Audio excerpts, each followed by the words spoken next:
you going up, Wayne? This is my van.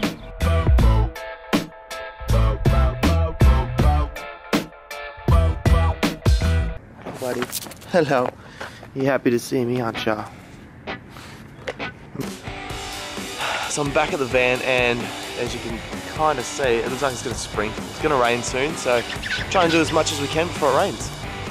Okay, so before we start on the van, I'm just going to show you really quickly a video on how a dual battery system actually works. Okay, so in this example, we've got a car here, one battery, and in the back of the car we've got a fridge.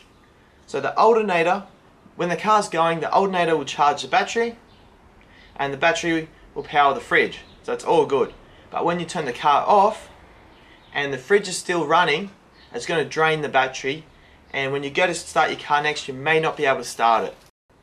Okay, so we've got the same example again, same car, except now it has a dual battery isolator and a second battery. So when you start the car, the alternator and the dual battery isolator will send power to the starting battery first, and it'll charge it up first.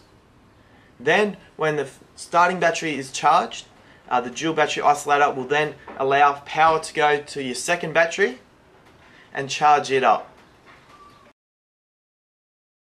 So when you turn the car off, the fridge can continue to run off the second battery, and that'll keep your drinks and your food cold without affecting your starting battery at all.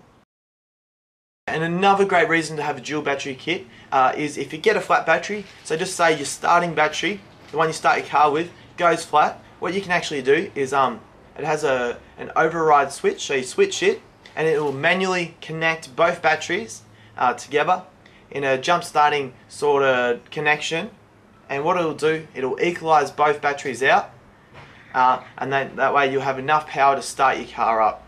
Okay, so let's get back to the van. He's ready to go for a cruise. Gotcha, buddy. I'm gonna take the seat out, so I'm gonna put the battery underneath there. So I'm gonna take the seat out, see what we're working with, and build up a little battery box. So I just gotta unscrew 6 of these.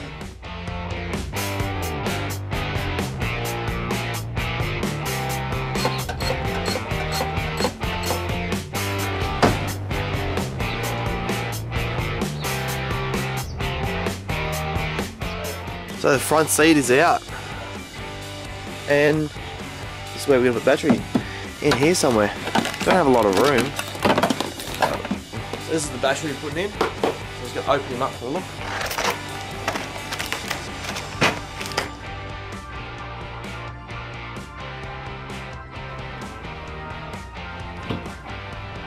This is our big battery.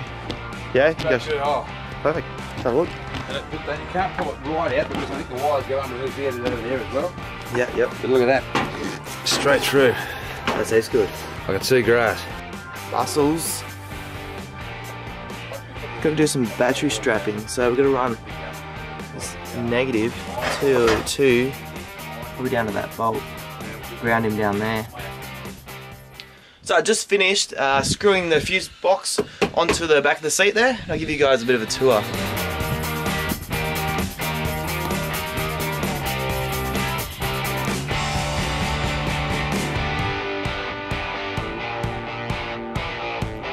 So I'm back at my home, and I'm going to show you how I crimp these wires.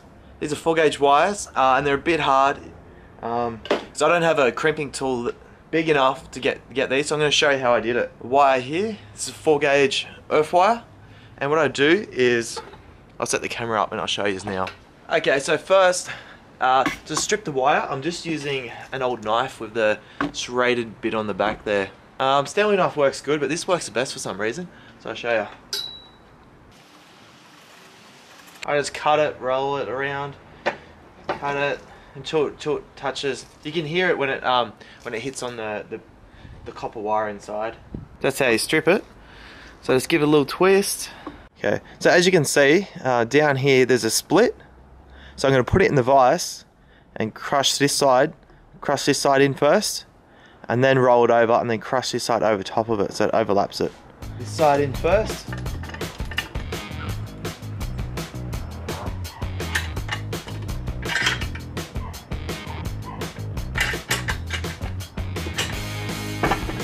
You want to do this up tight as you possibly can. There we go. Okay, then undo it.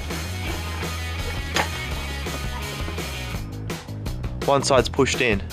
Now you just put it in the vise and just push this side over.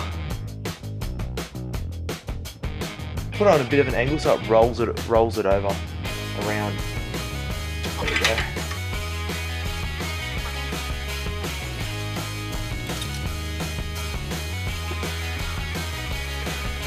You want to get it. You want to be able to get it tight as you possibly can. Use a hammer and just give it a little tap.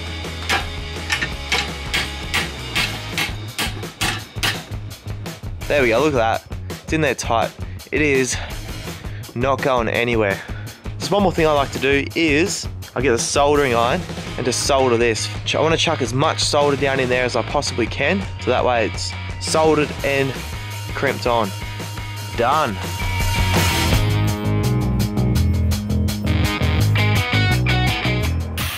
So we're just putting in the battery holder strapping thing. So what are these, Wayne? Screws. Well, tell us about it. What are we doing? We're screwing what? Screwing the battery holder in. Yep. I think we're going to get bigger screws. So they're pieces of rubber too, so it's mounted on rubber as well, so it doesn't vibrate or... Yeah. Perfect.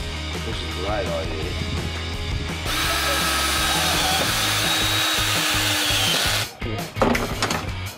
Just quick, Oh, yeah. We got a rubber strapping. Where'd you get it from? Super cheap. No, I didn't get it from Super Cheap. I got it from Autobahn? Autobahn. Yeah. So that's it. So that's what it is if you want to get one.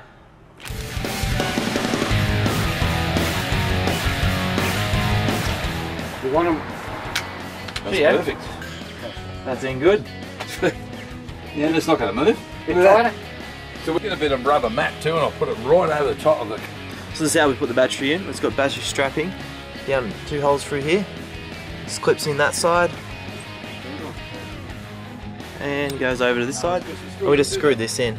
Piece of metal with the holes. So it's in, and this is just in good. So we've hooked up power and earth, but we've still got an earth wire here. It's gonna hook him up, and then the other thing we're gonna do is gonna hook this wire here. We're gonna put him from this battery all the way under here somewhere, around through here and to here, and then we're gonna put the battery isolator here somewhere too. So I got this, I'm gonna put this in. So this is a dual battery oscillator. Just gonna run that, run the wiring, and I'm gonna run a fuse at this battery and fuse at the second battery as well. So 2 fuses. This comes with a ground wire, gotta ground it, and it also comes with this wire here. So this way, what you do is, if this battery goes flat, you actually touch this to power, probably put a switch in or something, and it'll click it back, so it'll jump start the battery with your secondary battery. If you get stuck, flat battery, emergency, you just use that wire, I wired into a switcher to switch it, and then it'll jump your front battery. So let's do it.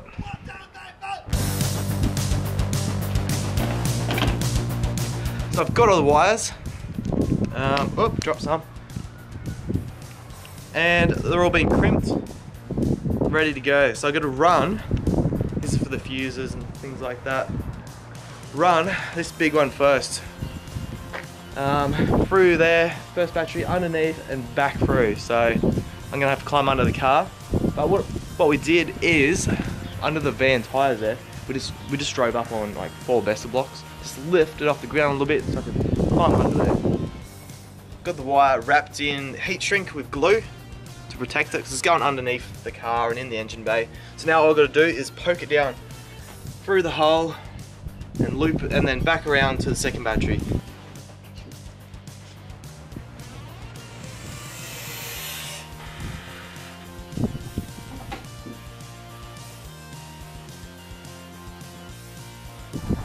I'm gonna put this in. Okay, so from the front of the car, we've got the starting battery here. We've got starting battery, and then we got fuse.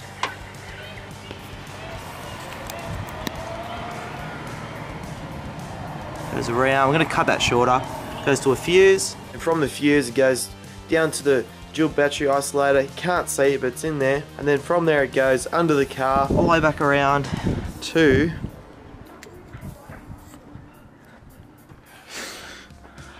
pops out under here. It's a red wire, then it's fused again. You want to have a fuse between each battery. And it goes around and it's here. And then this side is negative and that's to the chassis. Okay, so they're both all set up, it's all done. All we're gonna do is start the car, get the voltmeter out, give it a test and see how it goes. I'm gonna test him.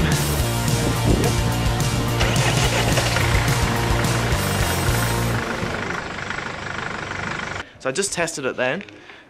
Started the car, tested it, yep, it's good. Tested the back, and when it got up to 13.3, it clicked on, put the voltmeter on the back, on the second battery, and it was like 14 volts or something. So and the front one was 14, so they're both charging at the same time, so that's perfect. And then to double check that it works, we turn the car off and turn the headlights on and try to drop that battery below, was it the 12.8? And as soon as it hit the 12.8, cut off, the LED turned off, and it cut off the second battery. So we've finished on the dual battery system, it's in, it's working. Wayne, you happy, mate? Yeah, I'm happy. How happy? 10 out of 10. Happy. We're close.